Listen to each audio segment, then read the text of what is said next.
안녕하십니까. 마케팅 마스터 꿀벌입니다. 지난 시간에 이어서 알고리즘 관련해서 계속 이야기를 하고 있는데요.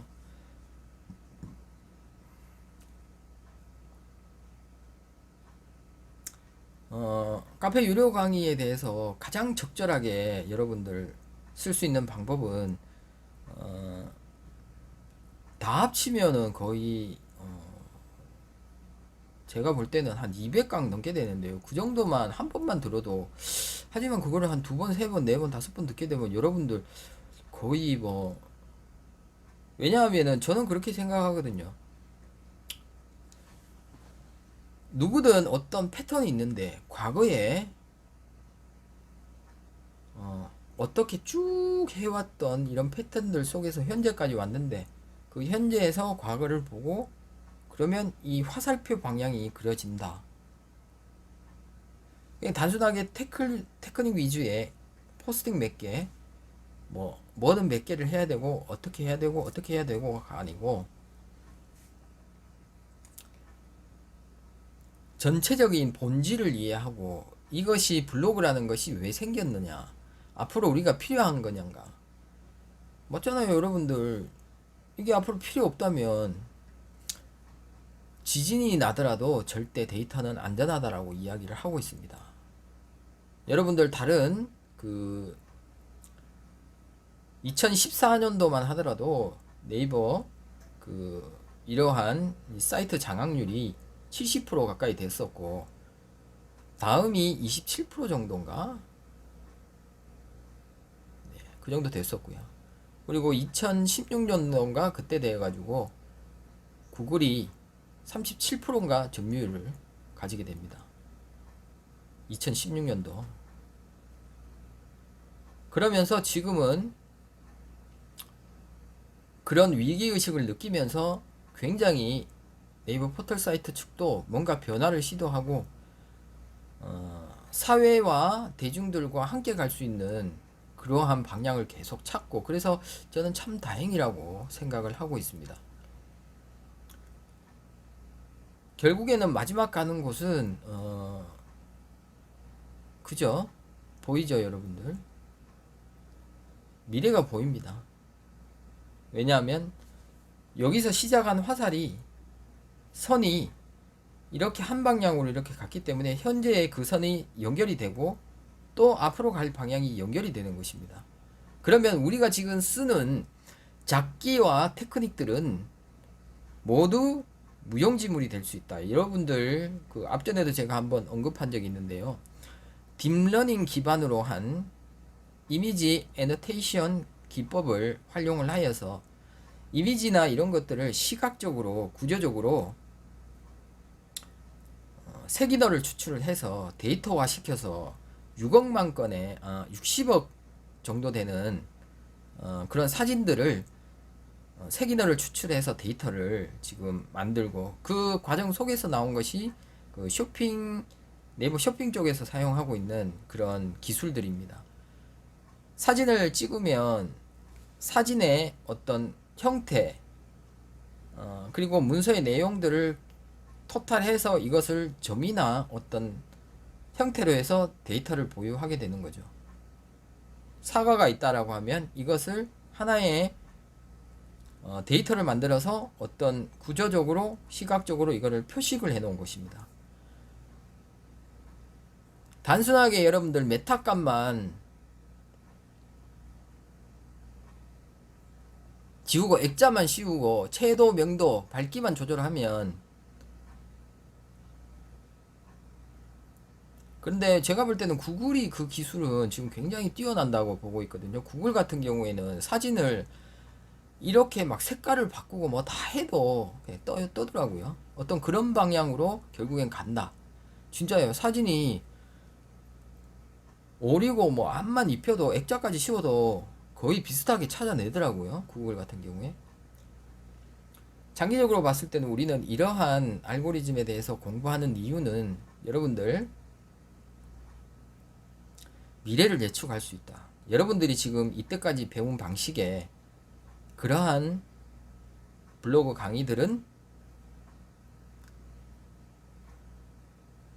몇 개월, 이렇게 쓸 수밖에 없는 그러한 교육이 될 수도 있다. 하지만 저는 방향 자체가 이런 날짜에 대한 부분과 연도에 대한 부분과 이런 것들도 굉장히 비중을 두는 것이 미래에 대한 부분에서 우리가 예측을 할 수 있는 부분들이다라고 생각을 하기 때문에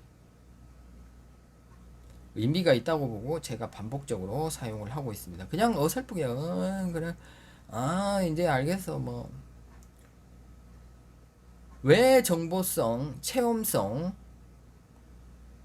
후기성 이런 글들이 앞으로 기계가 어떻게 아냐고 이야기를 하는데 어떤 강사분이 모릅니다라고 이야기를 하는데 제가 포털 사이트에 뭐 알고리즘 전문가도 아니니까 뭐 정확하게 이야기를 할 수는 없으나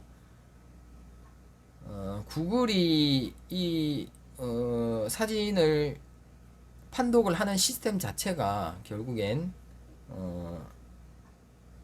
네이버 포털 사이트 측에서도 분명히 할 것이다 라는 추측을 하고 있습니다. 후기성 글을 어떻게 그래서 모른다라고 하는데 이렇게 이야기를 하고 있습니다. 중복 사진은 자체는 실질적으로 앞에서 이야기했다시피 뭐 예를 들어서 말미에 쓰는 우리가 그 워터마크처럼 이렇게 찍어서 쓰는 전화번호를 넣는 그런 출처에 대한 뭐 이런 부분을 쓰는 것 같은 경우는 유사도가 3에서 5 정도가 된다라고 이야기를 한 것은 그 단순하게 그것만 이해를 해야 되는 것이 아니고 그 유사도가 있다라는 것은 또한 다른 공시된 그 이야기를 보면 유사 판독 시스템 2018년도에 그 적용이 된 유사 판독 시스템이란 것이 있는데 이 판독 시스템에서 이 사진에 대한 부분은 문서의 노출과는 상관이 없으나 어떠한 그 점수나 이런 부분에서 관련은 있다라고 분명히 이야기를 했습니다. 단순하게 바라볼 때 우리가 그렇게 단순하게 바라봐야 되는 것이 아니고 이렇게 전체를 이해하게 되면 앞으로 사진 같은 경우에도 우리가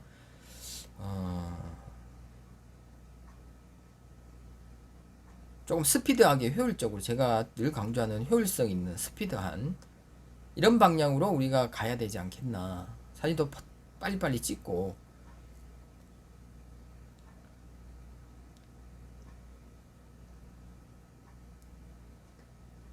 그래서 뭐 후기성, 체험성 이런 부분을 어떻게 판단을 그 한 부분을 놓고 판단을 하는 것이 아니고 여러 가지 복합적인 부분을 본다라고 이야기하고 있습니다. 어쩌면 6억만 건의 데이터를 보유하고 그것을 체계화를 시켰다라는 것은 우리가 말투 자체도 시대 자체가 크잖아요. 우리나라에 하나밖에 없는 독보적인 포털 사이트인데 물론 다른 것도 있지만 뭐 굳이 비교를 하자면 뭐 비교가 안 될 정도로 그런 곳에서 이 데이터를 보유하고 있다라는 것은 모른다라고 하는 것이 아니라 그것을 어떠한 좀 다르게 해석을 해야 된다라고 보겠습니다. 이러한 이유 중에 하나는 우리가 어떤 뭐 문서에서 어떤 그 데이터 값이라는 게 굉장히 발전을 했고 앞으로도 발전을 하게 되었을 때 그래서 그분의 말이 맞을 반은 맞고 반은 틀리다. 또 제 말이 반은 맞고 반은 틀리다라고 보시면 더 맞겠네요.